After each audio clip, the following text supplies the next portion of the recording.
All right. So here's a video I wanted to make. This is very important right here. Since cut meats out of my diet, I started taking 2 vitamins. Now, I'm not a big fan of vitamins. I like to get all my nutrients and vitamins from foods. But I did a lot of research on this, a lot of debating. And this is probably not taking vitamins is probably the reason why I didn't start my plant-based diet sooner. Because number one, vitamin B12. I kind of felt like a vegan diet was inferior because you needed vitamin B12 with that diet. And so I was like, since meats are the only sources of vitamin B12, then why would I go on a vegan diet? Obviously, this diet has flaws. But upon further research on vitamin B12 isn't originally from animals. It's actually produced by bacteria found in soil as well as fresh water. And since our current agricultural practices, we clean the water that we drink, and also we clean the produce that we drink. So it pretty much washes off the bacteria that produces the vitamin B12. And also they supplement livestock with vitamin B12. So that's why they say animal products are the best sources of vitamin B12. Not only because they actually eat grain, they eat grass, and so they're getting it from the soil, but also they're supplemented with that. So I was like, okay, so that kind of changed my way of thinking on vitamin B12.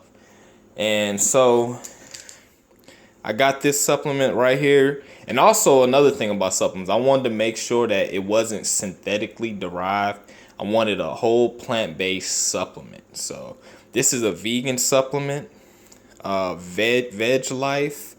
I looked a long time, and I looked through a whole bunch of supplements to make sure I got the right one, and I'm still not 100% sold on this. So this is 1,000 micrograms of vitamin B12. Let me bring this in focus. All right, which is a lot, and also 400 micrograms of folic acid.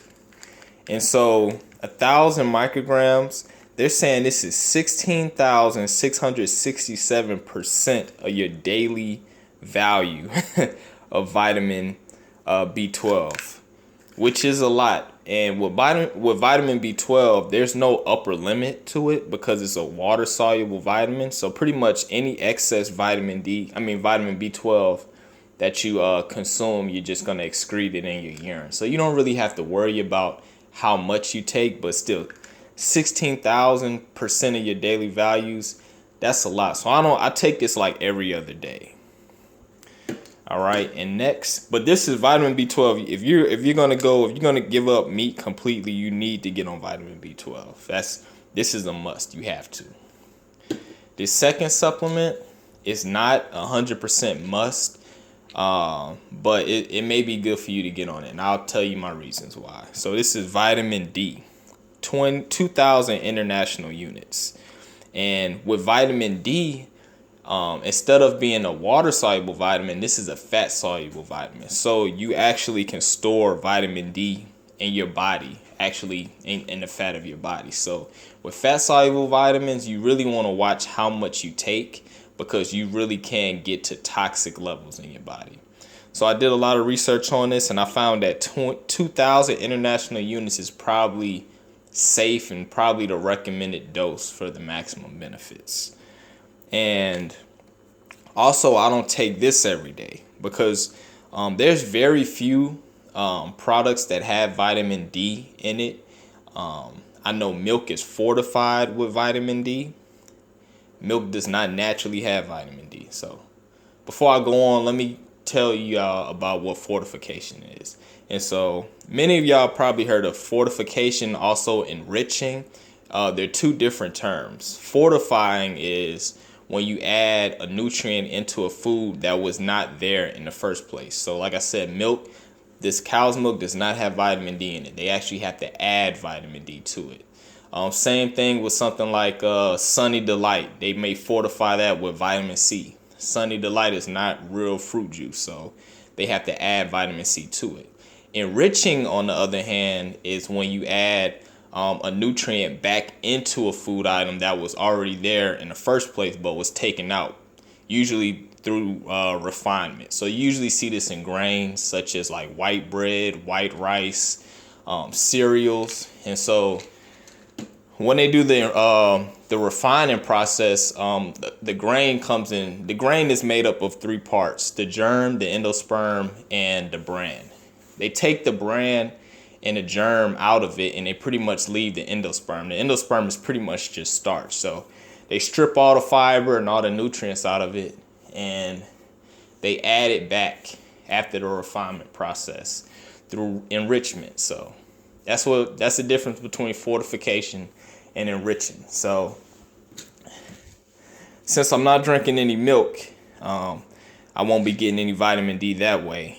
And also vitamin D, your body produces it when you're in the outside in the sunlight. So just like 15 minutes a day, three times a week, will probably provide your body with enough vitamin D.